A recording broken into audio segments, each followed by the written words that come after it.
So this problem is going to, or this video is going to focus in on the conic section. And so for a circle, we have x minus h squared minus y minus k squared equals r squared. So since we have a center at -5, 2, that means that the minus sign is going to become a plus sign. So we got x plus 5 squared, and the k is still 2, so this is y minus 2. And since the radius is equal to 9, you square that, and you get 81.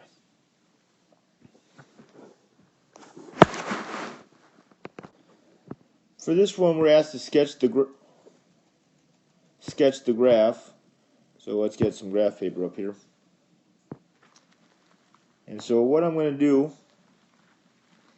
is we have x squared over 4, which means that in the left-right direction, we're going to go 2, and in the up-down direction, we are going to go 6, because the square root of 36 is 6. 1, 2, 3, 4, 5, 6. 1, 2, 3, 4, 5, 6. And the center is at 0, 0 because we do not have parentheses for any of them. Now, the ellipse is going to look like this. And I apologize, because if you think I can't draw on a chalkboard, you should try watching me draw this on a iPad. So there's my graph for the ellipse, and we know it's an ellipse because it has the plus sign. Graphing the ellipse is a little bit harder. We once again get a equals 2 and b equals 6. But because of the minus sign in the middle, that's how we know this is a hyperbola. So once again, I go 2 to the left, and I go 6 up, and 1, 2, 3, 4, 5, 6 down. And what I'm going to do is I'm going to draw this imaginary box.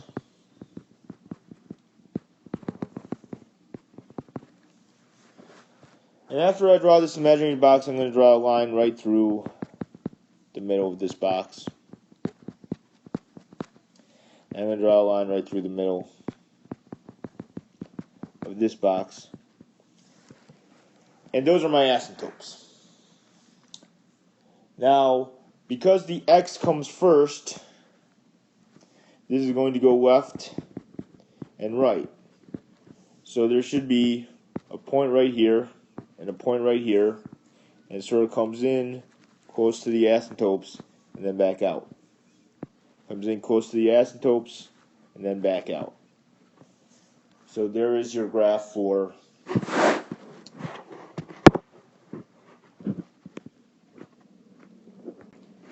the hyperbola. Alright, problem number 30 asks us to put 4x squared plus 25y squared equals 100 into graphing form, which shouldn't be too difficult because all we have to do is divide everything by 100.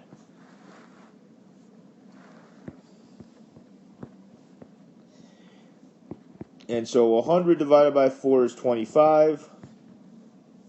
100 divided by 25 is 4. And we get this equal to 1. In this problem, we want to find the vertex. So what we're going to do is we're going to add x and subtract 18 to the other side. So that way I got y squared minus 8y equals x minus 18. I'm going to do -8 divided by 2 squared. So in order to complete the squared, and that turns out to be 16. So I'm now going to add 16 to both sides. So this side is x minus 2, and this side is x squared minus 8y plus 16. Now when I factor this down, we get y minus 4 squared equals x minus 2. Which means my vertex will be at 2, 4. And other things about this parabola, in case they ever come up, is that this would open to the right because the y is squared and because there is nothing in front, so this is a positive. Of course, we cannot check this on our calculator, or we can. If we graph, let's see, y minus 4 equals plus or minus the square root of x minus 2. So y equals 4 plus the square root of x minus 2 and 4 minus the square root of x minus 2 to see if our vertex is in the right spot. It's not a great picture, but you should see the vertex at 2, 4 and the parabola is going off to the right. Alright, I will now stop this video so that we can go over the next section on the next video.